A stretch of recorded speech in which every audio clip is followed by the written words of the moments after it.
우리나라 사람들이 미국 정치에 대해서 또 우리나라 정부가 미국 정치에 대해서 왈가왈부하는 경우가 있습니까?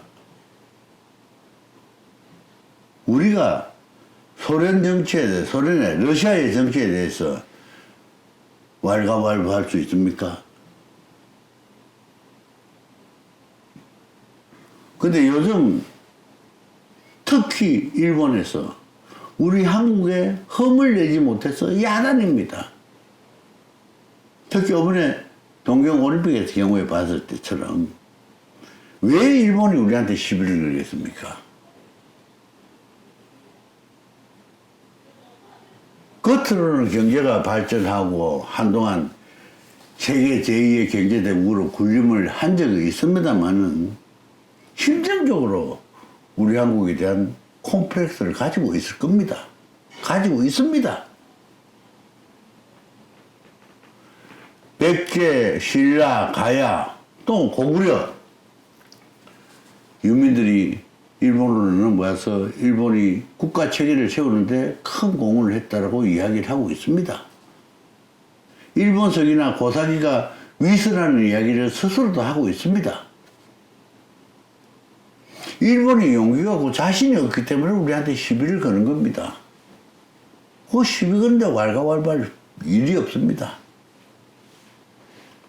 왜 중국이 우리 한국에 대해서 이렇게 뒷다리를, 안다리를 걸고 왜 사사건건 시비를 하느냐? 중국 스스로도 우리 한국에 대해서 당당하지 못하기 때문에 그렇습니다. 네, 몇 번 말씀드린다면은 중국의 한민족이, 한족이 중국 전체를 통치한 적이 그렇게 많지 않습니다.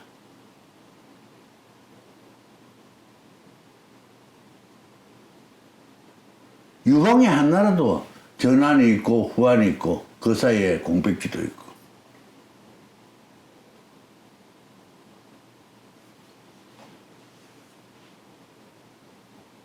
그 다음에 5, 16국. 그건 당나라. 거의 5, 10국. 송나라, 명나라. 그 외에는 한족이 중국을 통치한 적이 별로 그렇게 많지 않습니다. 길지 않습니다.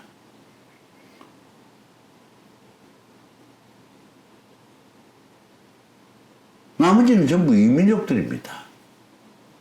그런데 그 이민족들이 지금은 중국 민족에 동화되어서 중국의 동화 정책으로 인해서 지금은 거의 사라져가고 있습니다.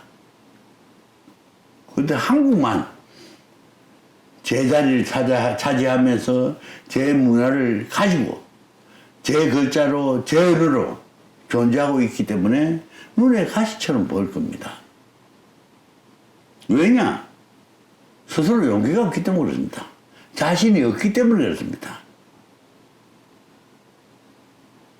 중국의 문화가 고유 문화가 없습니다. 여러 이민족의 문화가 섞여서 중국 문화인 것처럼 이야기를 하는 거지 없습니다. 그래서 우리한테 시비를 거는 겁니다. 중국과 일본이 축구에서 우리한테 공황증을 가지고 있는 거예요. 일본 축구도 한국 축구를 이기고 싶어 야단합니다.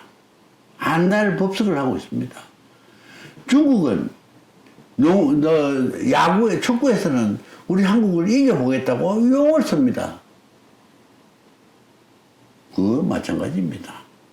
근본적으로 일본 사람들이나 중국 사람들은 우리 한민족에 대해서, 우리 대한민국에 대해서 콤플렉스를 가지고 있습니다. 그래서 저는 항상 말씀드립니다. 두려워할 필요는 없으나 항상 경계하자.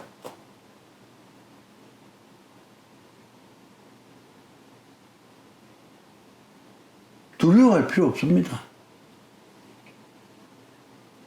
요즘 한번 보십시오. 우리 대한민국이 또 특히 남북이 통일된 대한민국이 만약에 유럽 대륙에 있다 그러면 강국의 하나로 존재할 거다. 옆에 우리나라 옆에 중국이라는 14억 인구라는 중국이 있기 때문에 우리가 왜소한 나라고 작은 나라고 그렇게 표현될 수 있을지 모르지만 우리나라도 큽니다. 국민도 많습니다. 문화적으로도 강력한 전통을 가지고 있습니다. 중국, 일본,